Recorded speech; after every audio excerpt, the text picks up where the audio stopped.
আসসালামু আলাইকুম প্রিয় ভাই ও বোনেরা, আপনাদের জন্য আরো একটি নতুন ভিডিও নিয়ে আসলাম।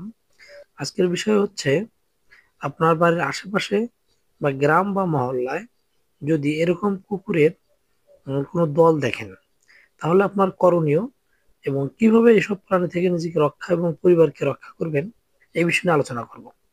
এই কুকুরগুলো অনেক সময় আমাদের মৃত্যুর কারণ হয়ে দাঁড়ায় এবং কোনো কোনো পরিবারকে এবং নিঃস্ব করে ফেলে। এবং এই জলতঙ্ক যদি কোনো প্রাণীকে ধরে, নির্ঘাত তার মৃত্যু ছাড়া কোনো উপায় নেই। কাজেই আপনি এবং আপনার পরিবারকে সুরক্ষার জন্য অবশ্যই কুকুর সম্বন্ধে এবং বন্যপ্রাণী সম্বন্ধে জানতে হবে। আপনি যদি অবহেলা করেন, এবং এই কুকুরই হতে পারে আপনার জন্য জীবনের কালসাপ। এই কুকুরগুলো যত ভালো এবং তত মন্দ।